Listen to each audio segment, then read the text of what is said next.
कुछ ऐसा काम न करो कि बेकाम हो जाए। तलाशता हूं ऐसा वक्त कि मेरी जिंदगी किसी के काम आ जाए। जी हां, कुछ ऐसे ही वाक्यों को अपने जीवन में साकार करने वाले व्याख्याता मनोज द्विवेदी बीते महीनों कोरोना काल के समय से पाली ब्लॉक के शहरी व ग्रामीण अंचलों में स्थित सरकारी विद्यालय में अध्ययनरत छात्र व छात्राओं को मदद प्रदान करने के उद्देश्य से पठन पाठन की सामग्रियों का निःशुल्क वितरण कर पुनीत व समाज सेवा के कार्य में जुटे हुए हैं।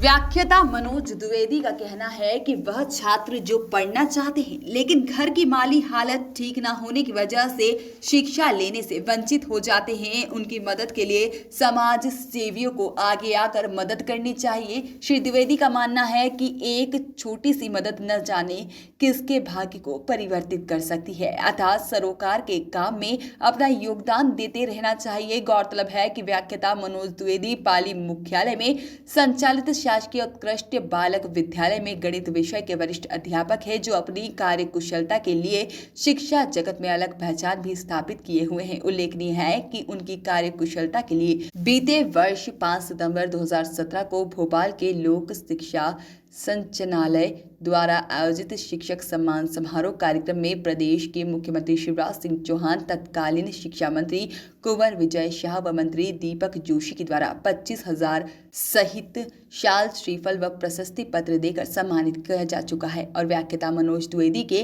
द्वारा बीते दिनों से किए जा रहे परोपकार के कार्यों की क्षेत्र में जमकर सराहना भी की जा रही है। विशेष उद्देश्य यह है कि ये जो गरीब छात्र हैं, जिनकी परिस्थितियां ठीक नहीं है घर की, जो विद्यालय आने में थोड़ा उनको संकट हो रहा, संकोच हो रहा है, तो मैंने ये सोचा कि हम कोरोना काल तो जैसे चल ही रहा है, उसका संक्रमण काल, और मास्क और पठन पाठन की सामग्री अगर इनमें वितरित करेंगे तो निश्चित रूप से ये पाठगामी और गतिविधियों की ओर ये आकर्षित होंगे। मेरा मुख्य उद्देश्य यही है। कितने विद्यालयों को अब तक अभी ये सामग्री वितरित की है? हमने अभी 5-6 विद्यालयों में ये सामग्री का वितरण किया है।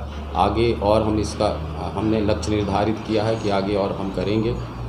तो अभी जैसे आप ये कर रहे हैं, तो ऐसा कुछ लोगों में ऐसी भावना जागृत हुई कि आपको देख करके वो भी जुड़ते चले गए? निश्चित रूप से हमारे कई साथी हैं, शिक्षक साथी हैं, जो हम चला रहे हैं इसमें वो जुड़ रहे हैं, हमारा सहयोग कर रहे हैं। उनकी भी भावनाएं इस ओर जागृत हो रही हैं और निश्चित रूप से वो भी अच्छा करेंगे भविष्य। आपकी कार्य कुशलता को देख करके प्रदेश के सीएम ने आपको सम्मानित किया था बीते दिनों, तो क्या कुछ मानते हैं उसको आप, और आगे क्या कुछ तैयारी करेंगे कि ऐसा अवसर मिले? माननीय मुख्यमंत्री जी के द्वारा मुझे 2017 में सम्मानित किया गया था। निश्चित रूप से ये मेरे लिए एक बहुत बड़े गौरव की बात है, और आगे भविष्य में भी मैं कुछ ऐसा काम करूंगा जिससे मुझे या समाज को मुझसे कुछ प्राप्त हो सके।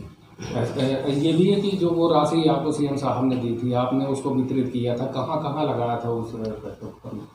मुझे 25,000 की राशि माननीय मुख्यमंत्री के द्वारा प्राप्त हुई थी। मैंने उस राशि को 11 विद्यालयों में, प्राथमिक और माध्यमिक विद्यालयों में स्पोर्ट्स किट हमने बांट दिया था, और उस समय की तत्कालीन विधायक महोदय सुश्री मीना सिंह जी के कर कमलों के द्वारा हमने एक बृहद कार्यक्रम करके वो काम किया था। विद्यालय पाली में व्याख्याता के पद पर पदस्थ श्री मनोज द्विवेदी के द्वारा इस कोरोना काल में एक बहुत ही सराहनीय पहल की गई है। उनके द्वारा स्थानीय ग्रामीण क्षेत्रों में और नगरीय क्षेत्र के ग्रामीण वार्डों में वहाँ अध्ययनरत छात्रों के बीच में पहुँच करके उनको विभिन्न प्रकार की अध्यापन सामग्री, पेन, कापी, कलम इत्यादि का वितरण करके एक सराहनीय कार्य किया गया है। श्री द्विवेदी अपने बहुत से कार्यों के लिए पहले भी प्रशंसित हो चुके हैं। पूर्व में उन्हें माननीय मुख्यमंत्री जी के द्वारा साल, श्रीफल और नगद पुरस्कार से भी सम्मानित किया जा चुका है, और उनके द्वारा ये किया जा रहा कार्य शिक्षा के क्षेत्र में, अध्यापन के क्षेत्र में एक नई चेतना और जागरूकता पैदा करने का कार्य कर रहा है। और अपेक्षा है कि इसी तरह के कार्यों में न केवल शिक्षक वर्ग बल्कि अन्य समाज सेवियों को भी जुड़ करके और क्षेत्र में शिक्षा का स्तर सुधरे, विद्यार्थियों में पढ़ने की ललक पैदा हो, ऐसे कार्य करना चाहिए। मैं श्री मनोज द्विवेदी जी के उज्जवल भविष्य की कामना करता हूं और अपेक्षा करता हूं कि वो अध्यापन के साथ साथ एक अच्छे कुशल मंच संचालक भी हैं और अपनी जो उनकी विविध कार्यों में उनकी पकड़ है उनका पूरा सदुपयोग करते हुए समाज सेवा में लगे रहेंगे। बहुत बहुत उनका धन्यवाद है और अपेक्षा करते हैं कि अपने काम को और गति प्रदान करें। वॉइस ऑफ राइट्स के लिए बिरसिंहपुर पाली से दीपू त्रिपाठी की रिपोर्ट।